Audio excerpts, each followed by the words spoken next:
and I now give the floor to Her Excellency, the Ambassador of the United States, to be followed by the Philippines, Cuba, and Nepal.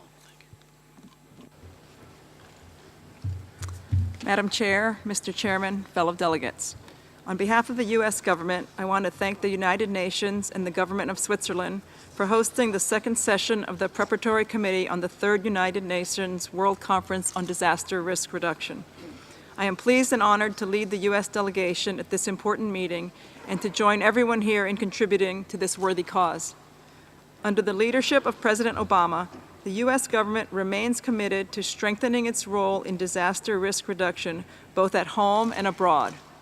Like the rest of the world, the United States struggles with perennial risks as well as new challenges to reducing vulnerability.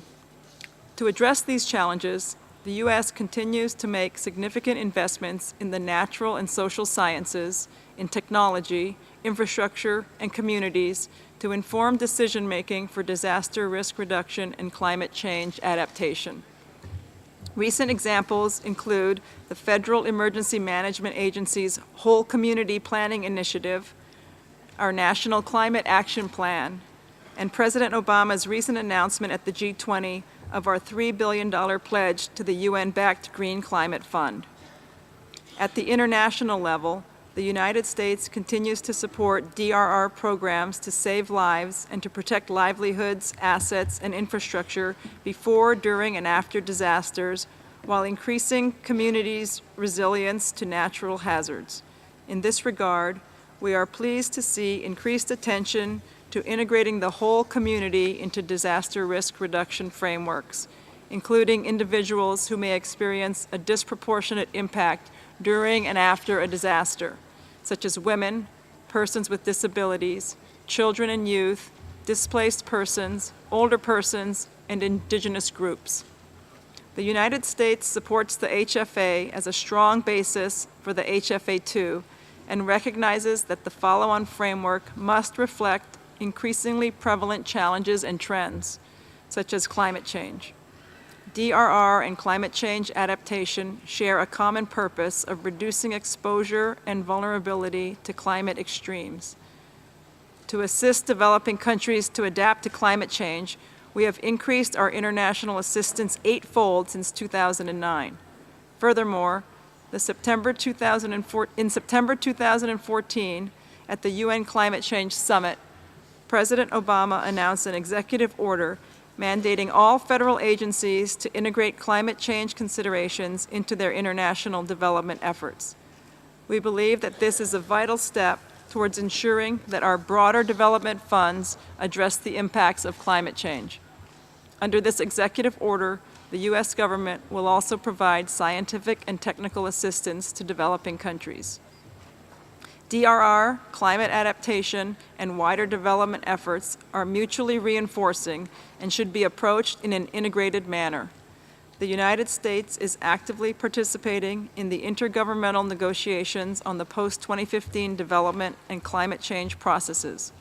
While we support discussions in the context of the post-Hyogo framework regarding the vital role of DRR in these processes, the framework itself should not seek to prejudge the ultimate agenda on sustainable development goals or climate change discussions, which will be decided in ongoing intergovernmental negotiations that will continue over the next year. While we recognize that monitoring progress toward reducing disaster risk is an important means of promoting action, we continue to believe that it will be difficult to adopt a set of universal indicators and targets that are meaningful for every country or region participating in the HFA2. The 10th anniversary of the Indian Ocean tsunami reminds us that disasters do not recognize national boundaries. The U.S. government continues to support activities to promote trans-boundary cooperation on DRR, especially for hazard early warning systems. At home, the United States has forged new partnerships to that end. The U.S. Federal Emergency Management Agency and the Mexican Civil Protection Agency worked together on a catastrophic hurricane scenario exercise to strengthen community preparedness and enhance resiliency.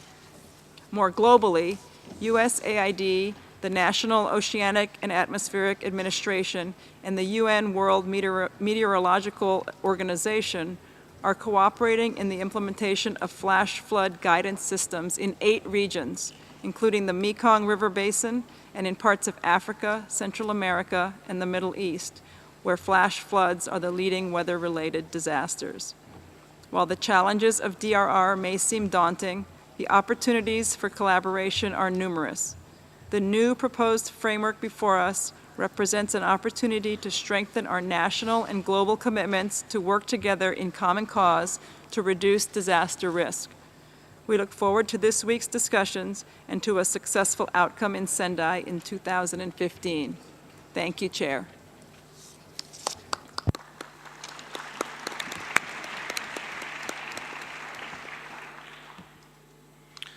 I thank Her Excellency the Ambassador of the United States